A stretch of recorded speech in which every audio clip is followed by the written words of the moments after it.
Capítulo 5, de 1 a 15, eu quero apenas repetir a leitura de Gálatas 5, versículo 1, que é o versículo que nós vamos usar hoje. O apóstolo Paulo diz àquela igreja e a nós também as seguintes palavras: para a liberdade foi que Cristo nos libertou. Permanecei, pois, firmes, e não vos submetais de novo a jugo de escravidão. Muito bem, vamos orar mais uma vez? Senhor Deus, ajude-nos a compreender a Tua palavra. Ajude-nos, ó Deus, a extrair dela as lições que são tão, ó Deus, fundamentais na vida de cada um de nós.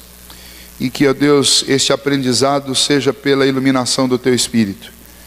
E que uma vez, ó Deus, interiorizada estas verdades em nosso coração, que o Senhor, ó Deus, nos ajude para que esta também seja a marca da prática, da vida de cada um de nós, aquilo que aprendemos com a Tua palavra. Pedimos que o Senhor nos ajude em nome do Teu Filho. Amém, Senhor. Muito bem.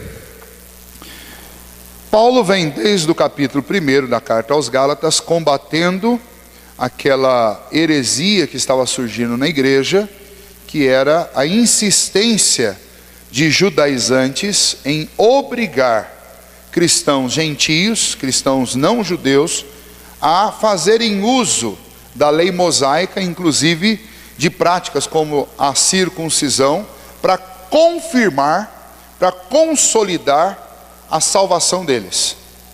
E Paulo vai mostrar para eles, nesses primeiros 4 capítulos, que as obras da lei nunca serviram para a salvação, elas nunca atingiram o ser humano, e o ser humano nunca atingiu o cumprimento da lei de forma satisfatória. Nem nós apreendemos a lei como deveríamos, nem a lei serviu-nos, por causa da nossa incompetência, como um meio para a salvação. Mas a lei cumpriu o propósito dela. O propósito dela é que ela apontasse para Cristo. Ela servisse de tutor legal para nos trazer até Cristo. E em Cristo, o apóstolo Paulo diz que a lei, ela não só foi consumada, mas a sua finalidade foi concretizada. E aí nós estudamos nesses 4 primeiros capítulos, o apóstolo Paulo sempre colocando as obras da lei, que não produziram o efeito que nós esperávamos, Deus já sabia, obviamente, disso, e o Evangelho, este sim, pela fé, plantada em nós pelo Espírito Santo de Deus, produz os efeitos que nós precisamos. Pela fé nós cremos em Cristo Jesus, e quem nos justifica dos nossos pecados é o próprio Senhor Jesus. Das nossas culpas, quem nos justifica é Cristo, através da obra que Ele realizou na cruz do Calvário. O apóstolo Paulo pregou esta mensagem na Galácia. Os crentes ouviram esta mensagem, o Espírito Santo os convenceu, eles creram e iniciou a carreira cristã deles. E eles iam muito bem, até o momento em que judaizantes chegaram nessa região e começaram a dissimular junto com eles. Lembra no capítulo 2 que eles tiveram uma ajuda de peso momentaneamente, que foi a ajuda do apóstolo Pedro, e o próprio apóstolo Paulo é obrigado a chamar a atenção de Pedro por causa daquilo. E aí surgiu o texto que é tão conhecido nosso, que faz parte dessa reprimenda de Paulo a Pedro, quando Paulo diz: olha, este viver que agora vivo, eu vivo em Cristo Jesus. E ele diz agora: não mais vivo eu, mas Cristo vive em mim. Eu não estou vivendo na obrigação de cumprir os preceitos da lei, os cerimoniais da lei. Eu não estou vivendo na necessidade destes símbolos e destes cumprimentos para ter comunhão com Deus, mas a minha comunhão com Deus, ela foi promovida por Cristo. Eu estou em Cristo, há uma nova criatura dentro de mim, eu sou uma nova pessoa. E isso tudo não foi resultado das práticas das obras da lei, mas foi resultado do sacrifício de Cristo Jesus e da interiorização da obra dele em mim por parte do Espírito Santo. Então a justificação é pela fé no Filho de Deus, Jesus Cristo. E o apóstolo Paulo, ele vai provar por muitos argumentos, e nós acompanhamos essa argumentação aqui, desde o capítulo 1 até esse ponto. Quando nós chegamos no capítulo 5, o apóstolo Paulo, ele vai continuar, mas, lembra, o capítulo 4, ele foi extremamente pastoral, ele largou o argumento puramente teórico, e ele passou para uma argumentação pastoral, e começou a abrir o seu coração, no capítulo 4, falando sobre como eles o receberam, falando que a disposição do coração dele era que, se necessário fosse, ele faria qualquer coisa por eles, como fez, pregou o evangelho para eles doente.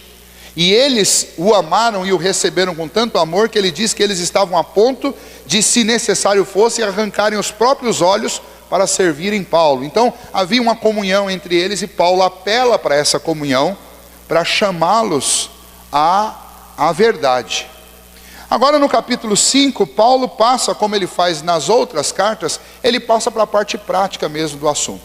Ele pega toda aquela argumentação dele e vai levar para a vida prática daquela comunidade, e aí ele vai tratar de como essas divergências doutrinárias, elas acabavam aparecendo no cotidiano daqueles cristãos, e é o que nós vamos fazer também a partir de agora aqui do capítulo 5. A gente vai trabalhar mais uma parte de aplicação daquilo que nós já estamos estudando há um bom tempo. O versículo 1 é o versículo que nós já lemos com certeza, que é conhecido, você já deve ter ouvido, ele soa algo conhecido de nós, e ele fala de assuntos que nós gostamos. Ele fala especialmente de liberdade. E liberdade talvez seja um dos temas mais interessantes para o ser humano.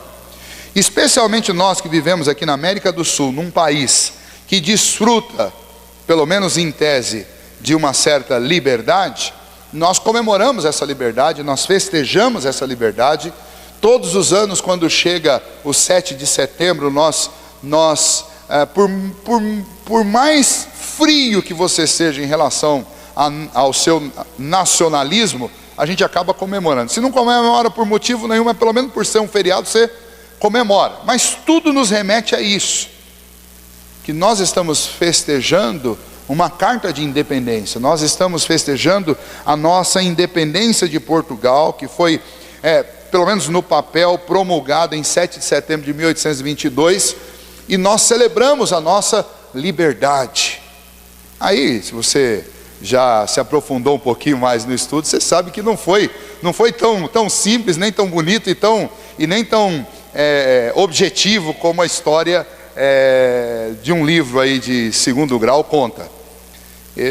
Existem questões políticas, e se você é alguém que gosta de política e está por dentro da política dos nossos dias, você sabe que essa liberdade nossa, ela é uma liberdade em tese, porque a gente está vivendo uma realidade bem estranha. Aliás, eu li uma matéria recentemente de um jornalista da Veja, e embora a impressão que eu tenho que a Veja é sempre pró e nunca contra, mas pelo menos o que eles postam na internet é muito interessante, e às vezes não tem nada de pró. E o jornalista falava sobre esse comunismo disfarçado que nós estamos vivendo no país. Então ele faz essa declaração mesmo, que o que nós estamos vivendo aqui é um comunismo disfarçado. O governo tira muito de todo mundo, devolve um pouquinho só, mantém todo mundo nas rédeas com migalhas, e no fundo a gente tem um direito de expressão cerceado. Experimente falar tudo que você quer falar, para você ver o que acontece. E na realidade a gente está vivendo um comunismo com roupa de democracia. Mas o nosso assunto aqui não é política. A verdade é que nós gostamos mesmo de liberdade. Nós gostamos de liberdade. Eu lembro quando eu era criança que alguns partidos, eles sofreram muito quando foi anunciado que esses partidos tinham alianças comunistas. E o PMDB se valeu disso durante muito tempo, falando que outros partidos eram partidos comunistas. E durante muito tempo a gente teve medo de votar em alguns políticos, alguns candidatos, exatamente com esse medo deles serem comunistas. Então, por quê? Porque a ideia do comunismo estava associada ao fato de que, se isso acontecesse, nós perderíamos a nossa liberdade. Então, a palavra para nós aqui é liberdade. Nós gostamos de liberdade. Nós amamos liberdade. Nós queremos liberdade. Nós crescemos falando disso. Você tem uma criança, eu lembro muito bem da minha infância, você não vê a hora de fazer 18 anos, porque em tese, 18 anos você vai desfrutar de liberdade. Só que daí quando chega aos 18 anos, você descobre que existe conta, que o gás é pago, que a luz é paga, que a água é paga. Aí você vai descobrir que essa liberdade não é tão gratificante, tão emocionante quanto ela parece quando você tem 10, 12 anos. Mas o fato é que a gente vive correndo atrás de liberdade. Tem pessoas que se casam e depois de algum tempo procuram o pastor para falar: pastor, eu preciso da minha liberdade de volta. Quer dizer, as pessoas elas usam a palavra liberdade para justificar uma porção de coisas. No fundo, nós gostamos disso. Gostamos de liberdade. E Paulo vai usar essa palavra liberdade porque é uma palavra que despertava, que fazia os olhos daquele povo brilharem. Por quê? Porque Paulo está se dirigindo a um povo que era, por mais bem tratado e bem cuidado, era escravo de Roma. Porque Roma é o império dominando tudo nessa região aqui. Palestina, Egito, Ásia Menor, Europa, Roma domina tudo. Se tem uma coisa que interessa para um judeu no século I, ou para um romano, ou para um grego, ou para um assírio, ou para um assírio, se tem uma palavra interessante é a palavra liberdade, porque afinal de contas nem judeu, nem gentil tinham de fato liberdade, pelo menos liberdade política eles não tinham. Então esse é um assunto muito interessante. E Paulo em nenhum momento até aqui ele vem falando e usando esse termo, mas quando chega na hora de aplicar o assunto que ele desenvolveu com eles, que em Cristo eu tenho verdadeira liberdade, ele vai usar exatamente esse termo. Ele guardou esse termo como sendo a carta principal dele, para ele chegar para aqueles irmãos agora e falar para eles: olha, Jesus é a grande segurança de liberdade. Aquilo que Cristo fez lá na cruz do Calvário foi para que vocês pudessem viver em liberdade. Foi para libertar vocês de um sistema que jamais poderia terminar bem para você. Que sistema é esse? É um sistema em que você é o criminoso, você é o pecador. É um freio para diminuir a sua pecaminosidade. E ele só soluciona definitivamente o seu problema com o pecado se você conseguir cumpri-lo na sua totalidade. Como você não cumpre, e é uma sentença que diz que se você é transgressor de um item da lei, você se torna culpado de toda ela, então nunca a lei mosaica serviu como um símbolo de liberdade ou de libertação. E então Paulo vem e diz: mas Jesus é, ele fala, para a liberdade foi que Cristo nos libertou. O que Cristo fez quando ele desceu da glória celestial e veio habitar o chão empoeirado dessa terra cheia de pecado, foi exatamente abrir um caminho novo para você que é prisioneiro experimentar uma verdadeira liberdade em Cristo Jesus. E a tese que ele vai sustentar aqui é a mesma que ele vem trazendo do 1 ao 4. A tese é: a lei e estes desmandos da lei, não por conta da lei ser desproporcional, desmedida, mas por causa dos judeus trazerem essas leis cerimoniais e tentar impô-las sobre as pessoas, estes mandos e desmandos da lei oriunda de dentro do judaísmo para vocês, elas são uma tentativa, ou isso é uma tentativa de tirar de vocês alguma coisa que Cristo comprou com o próprio sangue dele. E aí, não sei se vocês atentaram na leitura, vocês vão ver lá na frente que Paulo diz assim: agora, se vocês não querem mais isso, se vocês querem viver debaixo da lei, se vocês caíram da graça, então é bom que vocês cumpram toda a lei. Porque se você não cumprir toda, você está perdido. Então você que não quer mais a graça, cumpre a lei toda. Não vem com esse negócio só de cumprir aquilo que é fácil para você. Cumpre inteira, porque senão ela não funciona. E aliás, vai um dado aí, um bônus para você: ninguém conseguiu até agora, exceto Cristo. Quem sabe você vai conseguir. É isso que Paulo estava dizendo para aquele povo. A lição que nós temos nesse primeiro versículo é uma lição muito simples. A lição é que Paulo nos oferece aqui em Gálatas 5:1 um chamado para viver na plena liberdade dos filhos de Deus. Um chamado à liberdade. Esse é o chamado não só de Paulo aqui em Gálatas, mas esse é o chamado do Evangelho. Esse é o chamado do Novo Testamento. Esse é o chamado paulino para você. Esse é o chamado apostólico para a igreja. O chamado é que vocês vivam em liberdade. E o texto para nós, que resume um conteúdo de todo o Evangelho, é o texto de Gálatas 5:1. Para a liberdade foi que Cristo nos libertou. Permanecei, pois, firmes, e não vos submetais de novo ao jugo da escravidão. Então vamos lá, vamos dividir isso aqui em algumas partes. O crente, ele, em relação à liberdade, ele deve ter plena consciência que em Cristo Jesus, ele é alguém que está verdadeiramente livre. Livre da condenação da morte, livre do domínio do pecado, livre da desesperança quanto à eternidade, porque em Cristo Jesus ele tem a certeza que assim como Cristo, que foi a primícia dos que dormiram e ressurgiu, ele também ressurgirá. Ele tem a convicção de comunhão com o Pai e ele desfruta dessa comunhão com o Pai, porque o Filho é o mediador entre ele e o Pai. Lembra que nós falamos? Ele é adotivo na família.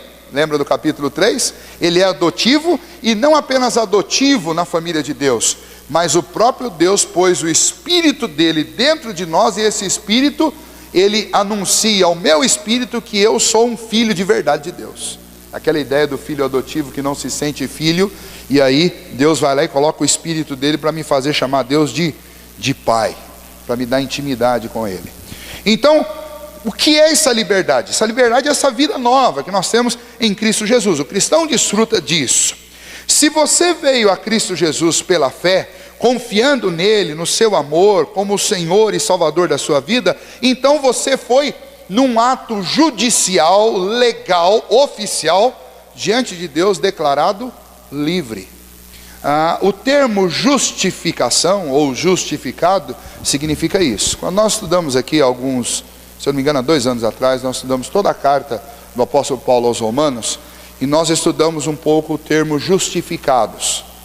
E o termo justificados, a tradução melhor no Novo Testamento para esse termo seria declarado livre. Declarados livres. Não é algo que acontece proporcionalmente ou paulatinamente, ou aconteceu em relação ao meu passado, mas o meu futuro está em aberto. Não. É uma declaração judicial carimbada sobre o seu nome. Os nomes que estavam escritos nas mãos de Cristo Jesus, estou poetizando aqui, estes nomes todos foram declarados justificados, justos, foram declarados livres. Declarado de uma vez por todas. Pastor, e os pecados que eu cometo hoje ainda? Esses pecados todos já foram contados lá naquela cruz. É isso que Paulo está dizendo. Diante de Deus, todas as nossas culpas foram pagas. Todas as nossas dívidas. Aí você pode lembrar, os outros apóstolos falam a mesma coisa. 1 João, se você ler 1 João, no capítulo 2, o primeiro versículo, vai dizer que Jesus Cristo, ele é a propiciação pelos nossos pecados. Nós temos um advogado junto ao Pai, Jesus Cristo, o justo, e ele é a propiciação de todos os nossos pecados. Ou seja, ele é o pagamento de todos os nossos pecados. Nós somos declarados justos, e aqui Paulo está usando, ao invés do termo justificação, ele está usando o termo liberdade. Diante de Deus nós somos oficialmente libertados da nossa dívida, da nossa culpa, da escravidão ao pecado. Nós somos verdadeiramente feitos homens livres. Muito bem, esse é o argumento, inclusive, que foi construído por Paulo nesses 4 capítulos. Então, quais são os ensinos para nós aqui a respeito da vida de livres que é isso que ele está nos ensinando no versículo 1. Primeiro é essa: considere, Cristo libertou você. Guarde isso, esse é o ensino, e por mais óbvio que esse ensino pareça, nós vamos ver que nós temos problema com ele. Cristo libertou você. Isto é o que nós chamamos comumente de redenção, de salvação, ou de reconciliação com Deus. Nós usamos vários termos para isso, mas o fato é, havia uma dívida, e essa dívida me aprisionava, me condenava. Essa dívida me fazia alguém absolutamente preso. Dentro de mim também reside uma natureza que me escraviza, que me rouba a liberdade. A obra de Cristo Jesus é um pacote completo, que em relação à dívida que eu tinha para com Deus, ela é toda paga. Em relação à culpa, eu sou justificado diante de Deus. E em relação ao domínio dessa velha natureza, eu sou liberto desse domínio. Porque quem passa a dominar a minha vida é o Senhor. Isso não significa que eu ainda não tenha dentro de mim uma velha natureza que vai fazer guerra contra a nova natureza e que muitas vezes, principalmente por negligência nossa, vai me levar a pecar. Mas eu não sou escravo dessa natureza. Vai ter sempre um agenciamento meu. Eu vou estar sempre tomando conta de duas naturezas, e eu vou estar sempre fazendo opções.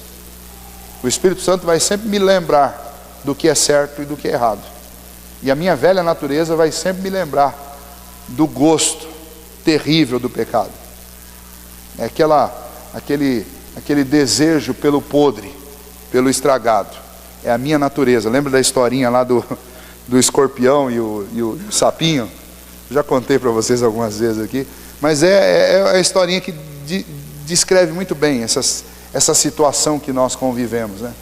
Isso que aconteceu um incêndio lá, um enchente na floresta, e o escorpião ficou ilhado num lugar lá, e ele estava pronto, ele já tinha entregado os pontos que ele ia morrer mesmo lá na água, e apareceu um sapinho todo feliz, saltitante por lá, e aí o escorpião falou para o sapo lá: olha, dá uma carona aí, quem sabe você pode me tirar daqui e me levar para o outro lado.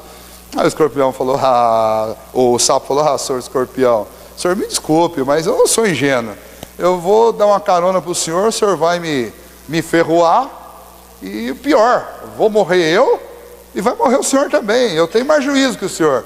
Não, sapinho, de jeito nenhum, não vou. Você acha que eu ia colocar minha vida em risco? Se você morrer, eu morro também, não vou fazer isso. Pense bem, e convenceu o sapinho a dar uma carona. E lá no meio da água, lá o escorpião ferrou o sapo, e o sapo: seu escorpião, olha o que o senhor fez, vamos morrer nós dois. E o escorpião falou: eu sei, mas é a minha natureza. Em relação ao pecado, nós temos isso, infelizmente. Mas isso não significa que nós estamos aprisionados, porque a Bíblia diz, o apóstolo Paulo diz lá em Romanos, que nós temos uma nova natureza dentro de nós. Essa natureza, ela se refaz. No capítulo 12 ele diz que nós temos uma nova mentalidade, uma mente que se renova segundo a mente de Cristo, que eu não tenho que me conformar com os padrões desse mundo, eu posso experimentar transformação, porque Cristo habita em mim, o Espírito de Deus habita em mim. Ou seja, há liberdade para poder dizer não. Uma vez eu estava evangelizando uma pessoa, e a pessoa está dizendo assim: mas se eu for para a igreja, eu vou ficar igual vocês, proibido de fazer tudo. E eu estava exatamente usando o termo liberdade na evangelização, eu falando assim: olha, Jesus Cristo, ele se entregou na cruz para que nós fôssemos verdadeiramente livres. Ele falou: que liberdade que nada, você não pode fazer isso, não pode fazer aquilo outro e tal. E começou, e antes de eu poder falar para ele que eu podia assim fazer, eu preferi falar sobre o não. Eu falei para ele assim: não é bem assim, não é isso. Acontece que eu tenho liberdade para usar o não. A liberdade que Cristo me dá poder para falar não. A minha questão com você é o seguinte: você tem liberdade para poder dizer não? Para dizer não para os teus vícios, para dizer não para os seus maus hábitos? Você tem poder para isso? Porque essa é a verdadeira liberdade. Então quem será que é livre? Eu, que consigo falar não? Às vezes não consigo todos os nãos que eu quero, mas consigo. Ou você, que não consegue falar nenhum não? Quem que é livre? E aí a gente começou. E aí eu falei para ele também que que não é bem assim, que a gente entende que o Senhor, Ele opera as transformações na vida da gente. Não é a igreja que faz de fora para dentro, é Deus que faz de dentro para fora. Tá? Mas o fato é, Cristo nos libertou. É isso que Paulo quer colocar, inculcar na mente daquelas pessoas. Vamos lembrar de um exemplo. Você se lembra de Barrabás? Lembra da história de Barrabás? Aquele bandido, aquele homem mau, que no dia em que o Senhor Jesus foi condenado, Jesus poderia ter sido libertado por causa de uma lacuna dentro da lei, que permitia que naquela ocasião da Páscoa um homem fosse um culpado, um genuinamente culpado, fosse libertado. Acontecia anualmente. E então a escolha da multidão era entre Cristo ou Barrabás. Nós não sabemos muito sobre ele, a Bíblia não dá muitas informações, mas tudo o que sabemos é ruim. Tudo o que sabemos é contra ele. Ele era um ladrão e um assassino. Com o passar do tempo, ele foi pego e condenado à morte. Ele estava no corredor da morte à espera da sua execução. A morte pela crucificação lhe era cabível. Ele tinha todos os pré-requisitos para ser crucificado. Então ele foi libertado da sentença e posto em liberdade. Outra pessoa tomou o lugar dele, sendo pregado na cruz que tinha sido destinada a ele. Se você for querer se encaixar na história da redenção, então assuma o seu lugar, o lugar que é de direito nosso. Sabe que lugar que é esse? É o lugar de Barrabás. É o lugar de Barrabás, porque é exatamente isso que nós somos. Nós somos maus, criminosos, condenados, sentenciados pelas Escrituras à morte, porque a Bíblia diz que o salário do pecado é a morte. Nós estamos sentenciados à morte. Nós estamos, ou até conhecermos a Cristo, estamos no corredor da morte. Não há chance nenhuma para nós. Não tem chance de ser bonzinho e ficar lá 10 anos lá e receber liberdade por bom comportamento. Não tem. Nós não temos essa lacuna, essa brecha na lei. Para nós a sentença é de morte. E quem deu essa sentença não foi um juiz qualquer. Quem deu essa sentença foi o próprio Criador. E então o que Paulo está dizendo é: lembre quem vocês eram. Lembrem-se que todos nós estamos condenados à morte, mas nós todos somos postos em liberdade por Cristo Jesus. Cristo nos libertou. Nós somos Barrabás, nós somos condenados à cruz. Essa é a primeira mensagem do versículo 1. Nós estávamos condenados, mas Cristo nos libertou. Cristo nos deu a liberdade para que nós vivêssemos como livres. O que aqueles judaizantes estavam tentando insuflar àquela igreja é exatamente não se valer dessa liberdade e tentar se valer de sacrifícios, de obras sacrificiais da lei, para garantir a sua salvação. Um caminho que nós sabemos muito bem é impossível. O segundo aspecto deste primeiro versículo para nós é que Cristo libertou você, Cristo nos libertou. Há um propósito para isso? Sim, Cristo nos libertou para que nós permanecêssemos livres. Cristo te libertou para que você permaneça livre. Não é para você se meter em cadeias novamente. É esta a ordem do Evangelho. É esta a sequência de propósito. Cristo me libertou para que eu fosse livre, para que eu permanecesse em liberdade. E aí tem várias questões que são tratadas no Evangelho e no Novo Testamento em relação a essa minha liberdade. Bom, essa permanência em liberdade é uma permanência livre, fora de tudo aquilo que me prendia antes. Nós podemos citar pelo menos algumas principais cadeias que nos prendiam. A primeira delas era a cadeia do pecado, ou seja, eu estava escravizado a uma natureza pecaminosa, a um vício de pecar, a uma prática do pecado. E quando Cristo e a obra dele é interiorizada na minha vida, eu me torno alguém livre do domínio do pecado. Eu estou livre do domínio dele. Um pastor amigo meu, uma vez pregando um sermão no acampamento, ele falou: sabe por que você peca? Vocês sabem por que vocês pecam? E começou a fazer pergunta e por fim lá, não era apenas um artifício da dialética, não era para ninguém responder, mas um rapaz lá muito envolvido com a pregação, por causa da nossa natureza pecaminosa, ele falou: não, porque vocês são sem vergonha. E aí você imagina, a reação foi essa, né? Porque o menino ficou... A tese dele é a seguinte: por que nós pecamos? Nós pecamos porque, apesar de estarmos livres, nós não usamos essa liberdade para permanecer livre. E na hora que o negócio é conveniente para a gente vai lá e saca este argumento poderoso, é minha natureza, o argumento do escorpiãozinho. Mas a verdade é que Cristo nos libertou.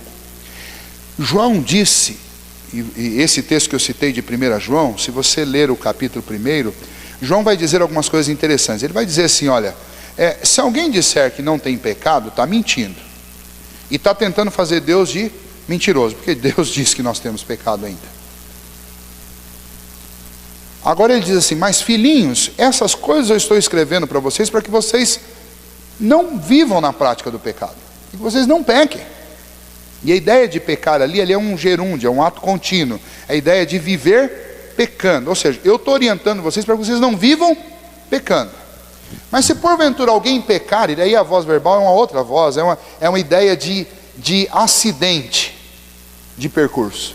Se porventura alguém pecar, nós temos um advogado junto ao Pai. Então não é licenciosidade, não é também super crente, que está acima do bem e do mal e não erra, mas é a ideia de que o Senhor me tirou de dentro daquela engrenagem na qual eu estava aprisionado, que eu não conseguia me libertar daquele sistema. Ele me tirou dentro disso, mas a natureza pecaminosa ainda permanece dentro de mim.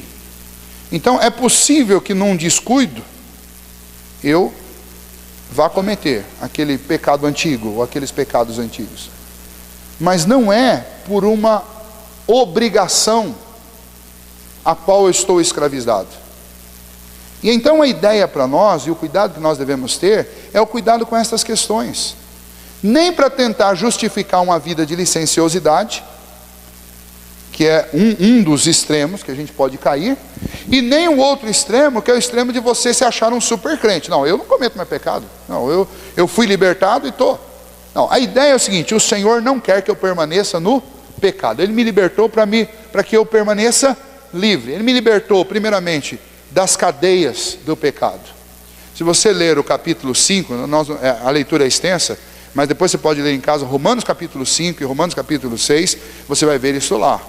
Paulo vai falar que quando nós éramos inimigos de Deus, a seu tempo Cristo se entregou por nós. Quando éramos inimigos de fato, ele diz: olha, se a gente fosse gente boa, pode ser que alguém poderia se animar a fazer isso por nós, mas quando Cristo se entregou por nós, não éramos gente boa.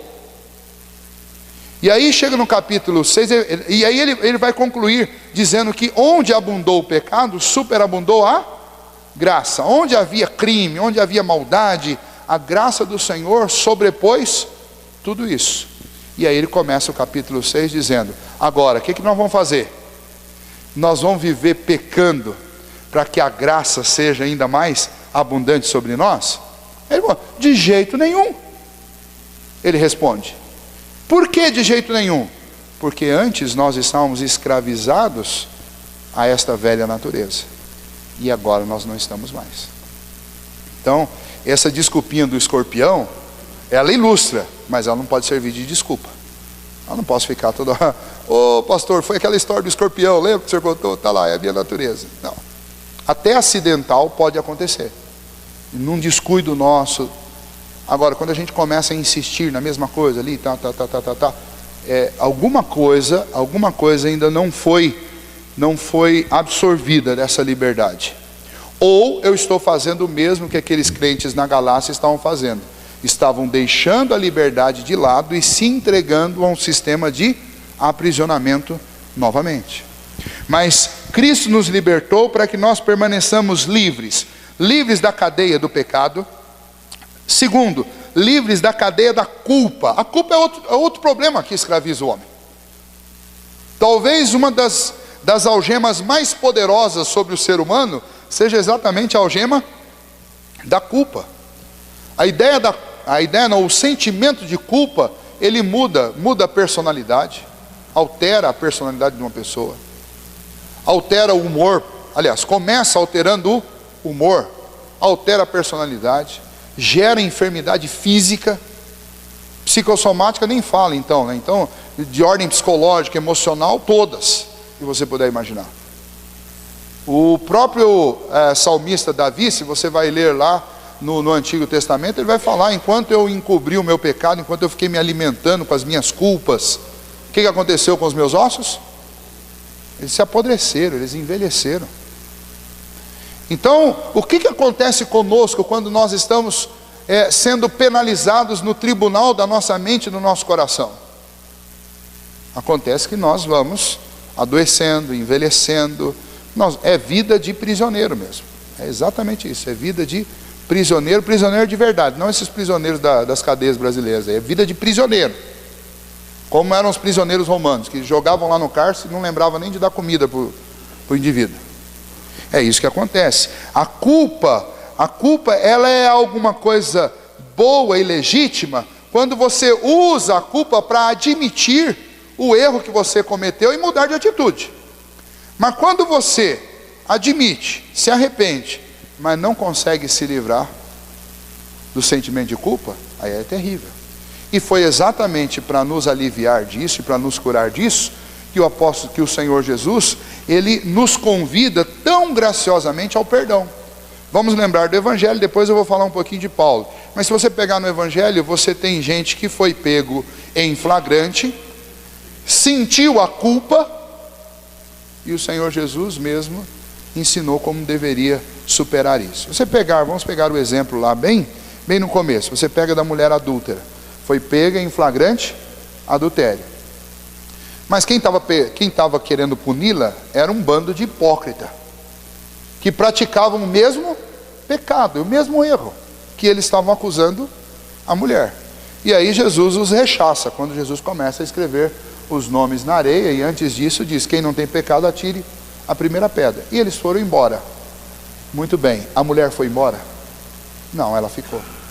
O que fez ela ficar ali? Ali você tem um caso de culpa legítima.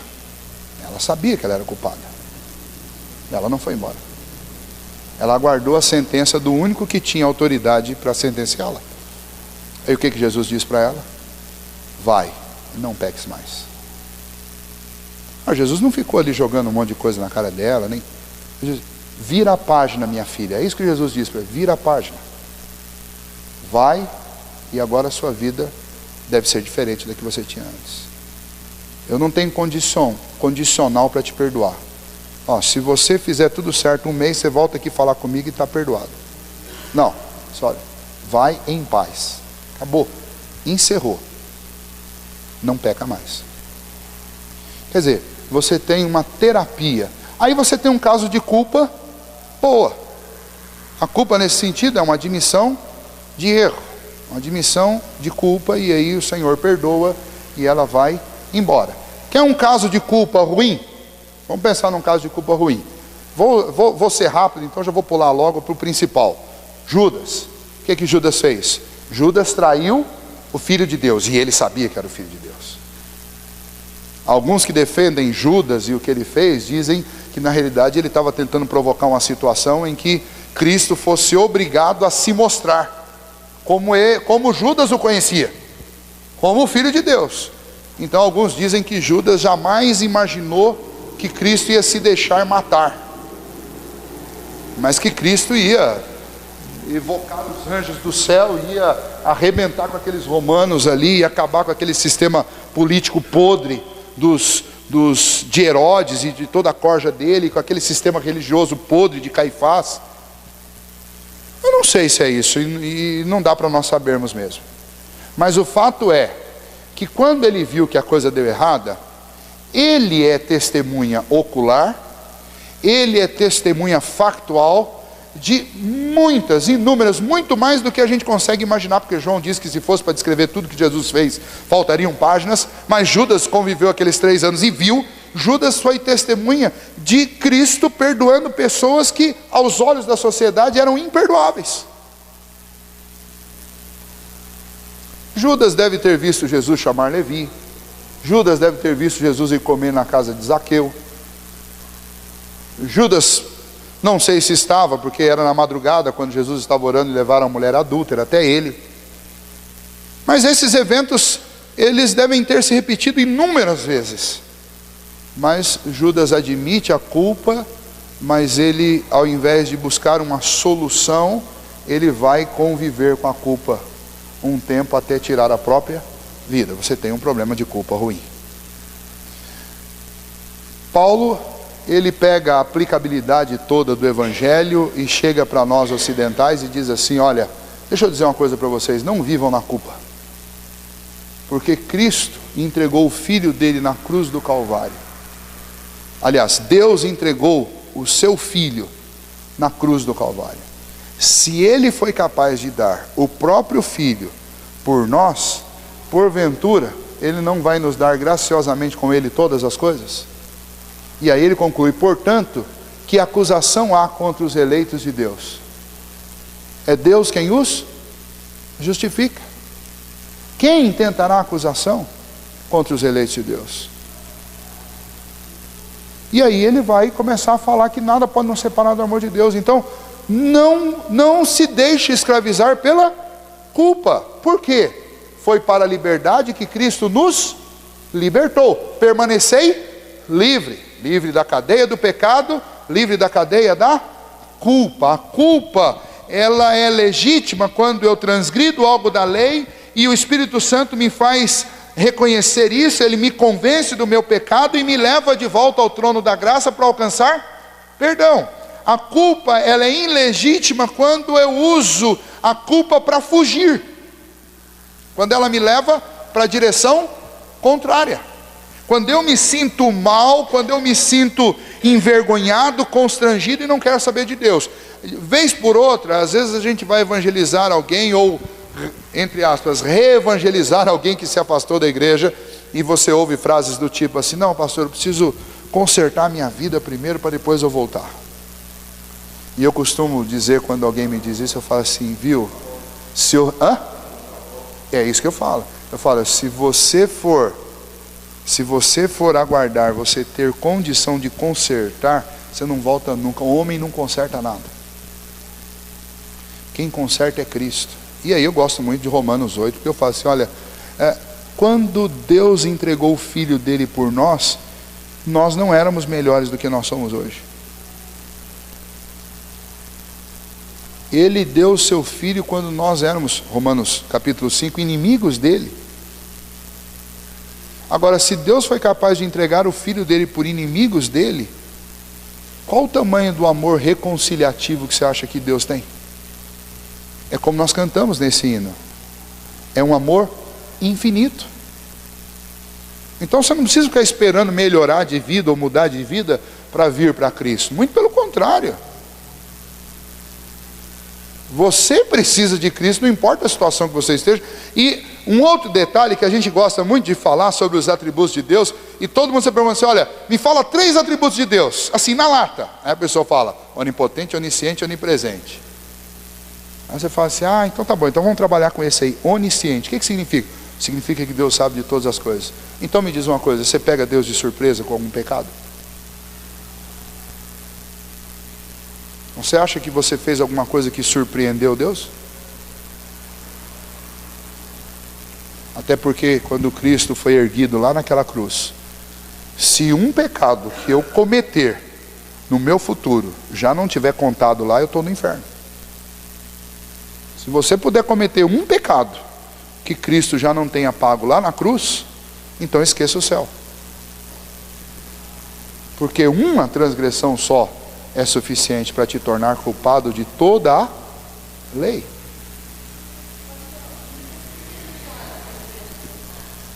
É um tratamento pessoal. Eu oro pedindo perdão dos pecados, primeiro, porque Deus me mandou na Escritura, tanto no Antigo quanto no Novo Testamento, fazer confissão dos meus pecados.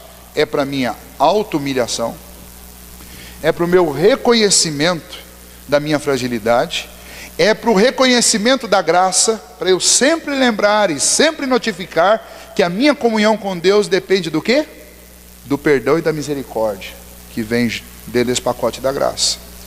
É para o meu tratamento filial com Deus. Eu tenho que falar com meu pai. O que a gente fala para os filhos da gente? Filho, não importa se você tenha feito uma coisa errada, vem e conta para o pai. Qual que é a maior traição que um pai pode sentir de um filho? É quando você descobre que ele fez uma coisa errada e outras pessoas sabem e você não sabe. A ordem de confissão, ela tem a ver com relacionamento com Deus. E ela é muito mais, não, ela é 100% para tratamento nosso do que Deus. Deus não está lá esperando você fazer sua oração de pedido de perdão para perdoar os teus pecados. Nossos pecados, eles foram todos pagos por Cristo Jesus na cruz. Por que eu oro e peço perdão?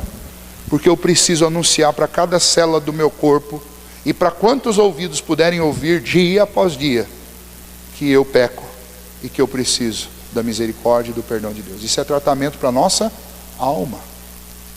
Quanto mais intimidade com Deus, mais querer confessar os seus pecados você vai querer. Quanto mais intimidade com Deus, mais você vai chorar e rasgar o coração diante de Deus, reconhecendo suas culpas, seus erros. É, em última análise, para curar a culpa. A confissão cura a culpa. Vamos pegar aqui nas nossas relações humanas. Quando você faz alguma coisa contra outra pessoa e você não fica em paz enquanto você não vai lá e confessa. Por mais que você sabe que a pessoa chegou, não, eu te perdoo. Mas, não, peraí, não é questão de perdoar. Eu preciso falar o que eu fiz. Porque senão a gente não melhora. Veja só, aonde é que o lixo está guardado? Por que Davi diz, enquanto calei o meu pecado, envelheceram os meus ossos? Deus não é onisciente, sabe de todas as coisas? Davi também sabia. Davi que escreveu o Salmo 139. Ele sabia que Deus sabia todas as coisas. Mas por que ele queria confessar? Porque o lixo está aqui. E enquanto eu não confesso, eu não ponho para o lado de fora. O poder de perdoar está sempre em Deus. Mas esvaziar esse coração da sujeira que o pecado acumula dentro dele, isso aí nós precisamos. Você já imaginou se Deus tivesse deixado uma ordem do tipo, olha, se você crê em Cristo Jesus, você está livre dos seus pecados, livre da condenação do pecado, e você não precisa mais fazer confissão, e você não precisa pedir perdão, você não precisa nada. Você imagina como que nós íamos ficar? Eu fico imaginando como nós seríamos se nós não confessássemos os nossos pecados diante do Senhor. E outro fato importante, daí já que você fez essa pergunta, Jô, relacionado a isso, é que nós temos uma dificuldade muito grande com essa oração de confissão. Não é o caso quando a gente faz isso aqui publicamente na igreja, mas é um caso para a gente se disciplinar durante a semana a fazer. A gente tem o péssimo hábito de eufemizar as coisas que nós não gostamos. Então quando nós cometemos, nós passamos o dia inteiro e fazemos, de repente lá, 3, 4, 5 coisas que são erradas, que são pecados, condenados. Ou pensamos, na hora da gente orar no fim do dia, a gente fala assim, Senhor, perdoa a multidão dos meus pecados. Pai, Deus sabe que você peca bastante. Deus sabe cada um dos seus pecados. O problema não é notificar Deus, que Deus sabe de tudo. O problema é o meu coração. Essa eufemização, quando eu resumo os meus pecados todos, ela está me ajudando em alguma coisa? Às vezes nem é admissão de culpa. Às vezes é apenas um modismo, uma oração decorada por nós. Eu estou falando às vezes, mas a minha tentação aqui é falar na maioria das vezes. Nós falamos, Senhor, perdoa os meus pecados, mas nós não estamos nem lembrando do que nós estamos falando. Enquanto que a atitude de confissão, como nós aprendemos com os autores bíblicos, Quando você pega a oração de Neemias, oração de Daniel, quando você pega estas confissões, e elas começam: Senhor, verdadeiramente nós transgredimos a sua lei. Transgredimos a sua lei quando nós reclamamos. Transgredimos contra a sua lei quando nós erguemos ídolos. Trouxemos ídolos para a nossa casa. E aí começa. Então, o que é confissão de pecados? Confissão de pecados é confissão de pecado de verdade. Então, a gente precisa, é óbvio que você não vai poder fazer em voz alta, chorar, rasgar o coração na frente de 300 pessoas, até porque você não tem necessidade de fazer isso.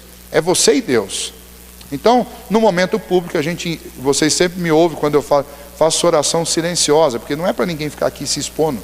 A ideia de ser silenciosa é exatamente que você possa pensar no que você está confessando, e não fazer essa oração que a gente faz genérica, né? Na hora de você fazer uma oração pública em nome da congregação, aí sim: Senhor, perdoa os nossos pecados. Quer dizer, você não tem como saber qual que é o pecado do outro, é uma oração pública. Mas quando eu estou fazendo isso pessoalmente, ela não pode ser pública, e não pode ser no atacado, tem que ser no varejo. Então tem um ditado engraçado, né? Na hora de pecar a gente peca no varejo, na hora de confessar a gente confessa no atacado, né? Então você vai lá, é igual o camarada que faz a compra no mercado, para não ter que ficar orando todo o almoço. Ele chega com um carrinho do supermercado em casa: Senhor, obrigado por esse alimento, e está resolvido. A gente tem que tomar cuidado, porque às vezes a gente dá risada, mas na prática a gente faz as coisas assim, tá bom? Então, a oração de confissão é exatamente um tratamento contra a culpa. A gente gasta dinheiro com psicólogo, e o que o psicólogo faz com você? Ele chega lá e faz você falar. É só isso. Ele começa a te fazer um monte de perguntas, você fala um monte de coisa, e quando termina, você paga e agradece. Ele fala assim: olha, foi maravilhoso, eu vim aqui, o senhor resolveu o meu problema. Não sei se tem algum psicólogo aqui, eu não tenho nada contra psicólogo, mas a verdade é essa. Eu já tive sessão de psicologia, de psicólogo, e eu fui lá para bater papo. Mas fez um bem danado, porque eu precisava falar um monte de coisa que eu não queria falar para minha esposa, não queria falar para ninguém. Eu fui lá e falei para ela, e saí feliz da vida. O que é uma oração de confissão? É uma conversa sua com o psicólogo dos psicólogos. É com Cristo. E a gente só que tem que fazer direito, né? Porque para fazer do jeito que a gente faz, aí você vai precisar do psicólogo mesmo. Você não quer entrar em detalhes com Deus, você vai ter que entrar em detalhes com alguém. Nós precisamos disso, o ser humano precisa disso, e Deus sabia muito bem disso. Por isso que Ele nos ensinou a fazer oração de confissão, e deixou um monte de exemplo delas para nós fazermos. Muito bem. Outra cadeia da qual o Senhor Jesus nos libertou, e é para nós permanecermos livres, e aí entra o assunto de Paulo até aqui, é exatamente a cadeia da lei. A cadeia da lei. Veja só, vamos pensar, a lei não foi dada por Deus, para mostrar para nós, seu povo, como nós deveríamos viver? Calma lá, não é bem assim. Veja, se a lei tivesse sido dada lá no Éden, a lei como nós a temos hoje, ela tivesse sido dada lá no Éden, eu podia dizer para você: sim, a lei foi dada para mostrar como nós deveríamos viver. Mas não foi no Éden que a lei foi dada.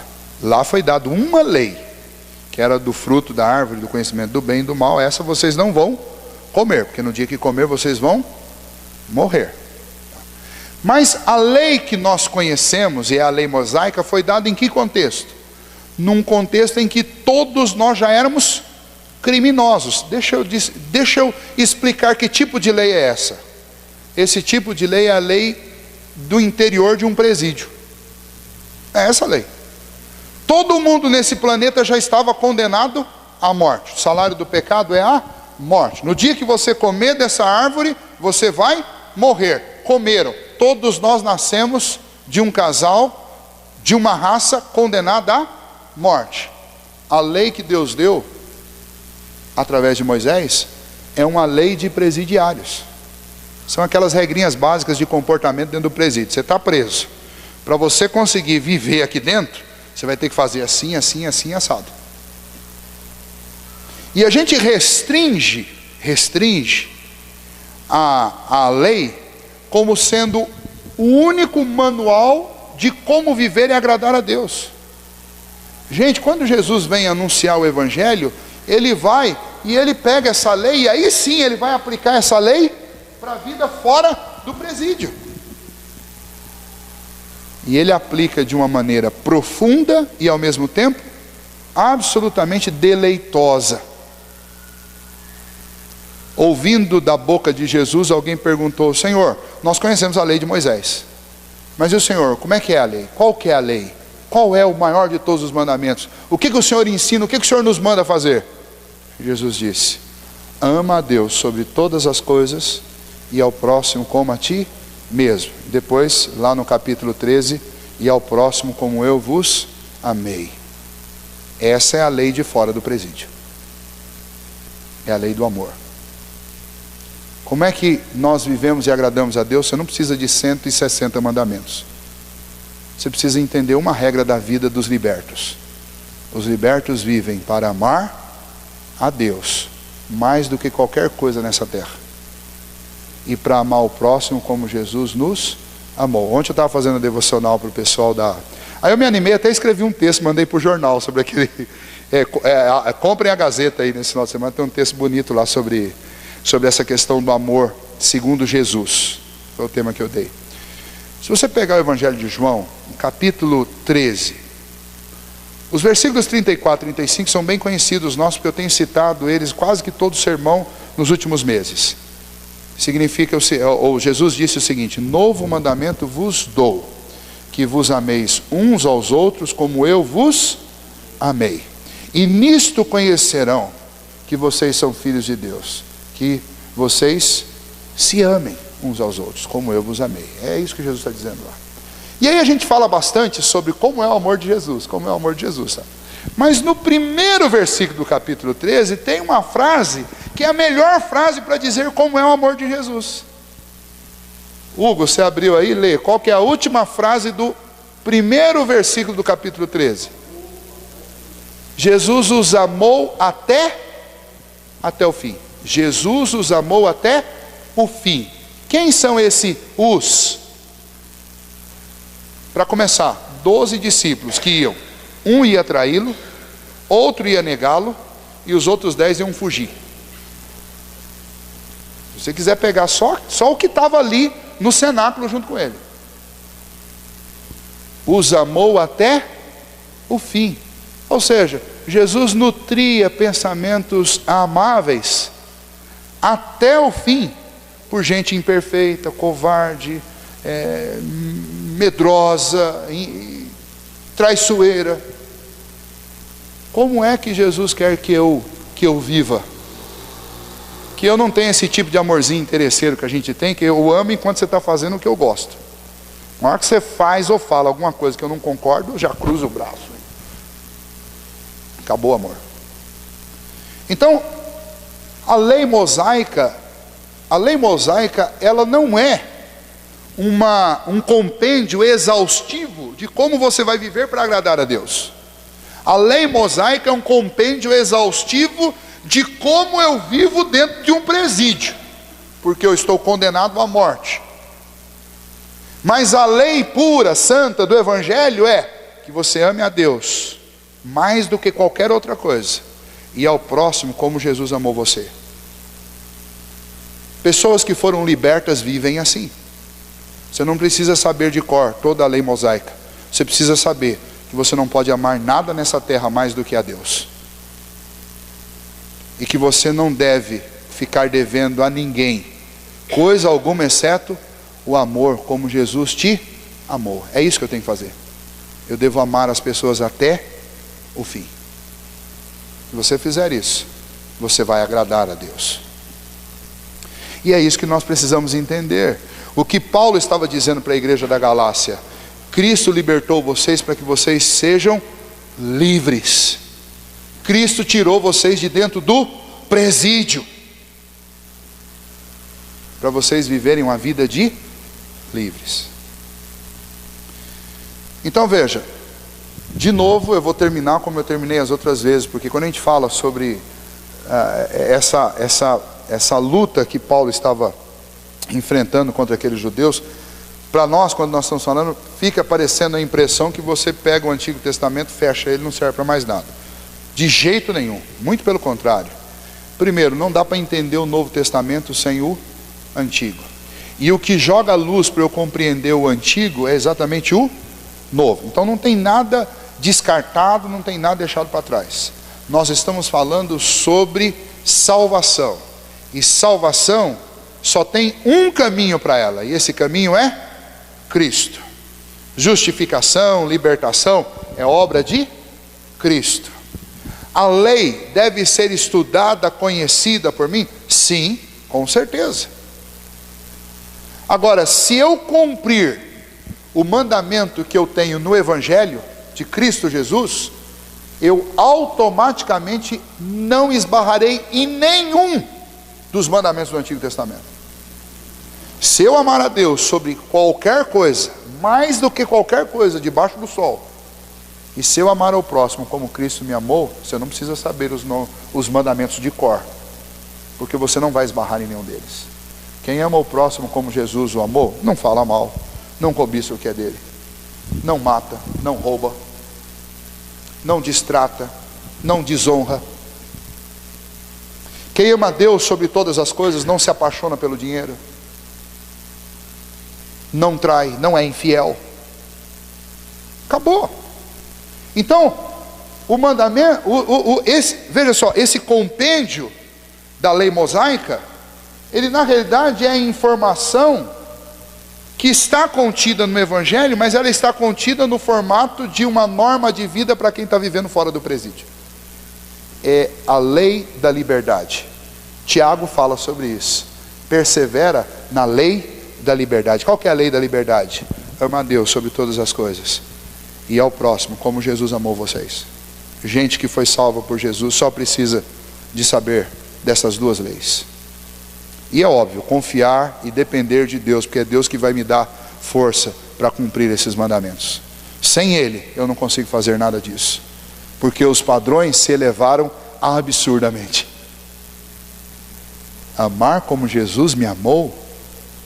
Vamos ficar só com o versículo 1 do capítulo 13 de João. Ele amou até o fim. Tá bom. Se a gente colocar isso como meta na vida da gente, nós vamos parar de descartar as pessoas, nós vamos parar de ficar maltratando as pessoas, e a gente vai ir mais longe. Jesus quer que nós continuemos livres, e continuar livre é entender que você não tem que se submeter aos rituais, nem aos sacrifícios do Antigo Testamento. Eles servem para mostrar o quanto Deus leva a sério o pecado, justiça.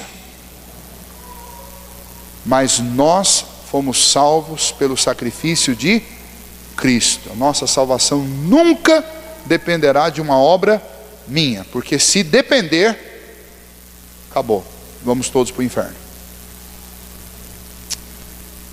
Está entendido? Alguma dúvida? Pergunte agora, ou na semana que vem. Não vou falar o cálice para sempre. Vamos orar. Ó Deus bondoso, muito obrigado, ó Pai, porque quando a gente olha para a Tua Palavra, quando a gente ouve a Tua Palavra, isso traz um refrigério tão grande para a nossa vida, ó Deus. E os desafios são proporcionais a isso, ó Deus, grandes, mas também, ó Deus, nós nos sentimos tranquilos, porque a Tua Palavra diz que é o Senhor que nos faz crer, e é o Senhor que nos capacita também a viver e a experimentar esta doçura do Evangelho. Ó Deus, obrigado por esta vida de livres, essa vida de libertos. Ajuda-nos, ó Deus, a perseverarmos nesse caminho, não permitirmos que nada venha novamente, ó Deus, nos colocar em cadeias. Não deixe, ó Deus, que nenhuma corrente venha, ó Deus, novamente nos aprisionar, nem o pecado, nem a culpa, nem a lei, mas que nós vivamos, ó Deus, a lei pura do Evangelho, a lei da liberdade, que nós amemos o Senhor cada vez mais de todo o nosso coração, mais do que qualquer coisa sobre esta terra. E que o Senhor nos ajude a amar uns aos outros até o fim, como Jesus amou, ó Deus. Ajuda-nos, porque esse é com certeza o maior de todos os desafios da nossa vida, amarmos uns aos outros como Jesus nos amou. Mas, ó Deus, nós cremos no poder do Senhor de transformar o nosso coração e a nossa vida, para que isso se torne uma verdade a cada dia em nós. E que a gente, ó Deus, não venha querer julgar nem colocar peso impossível de ser carregado sobre os ombros uns dos outros, mas que nós possamos, ó Deus, ser ombros estendidos para servir, ó Deus, de apoio para aqueles que mal conseguem ficar de pé. Que o Senhor, ó Deus, nos ajude a viver assim.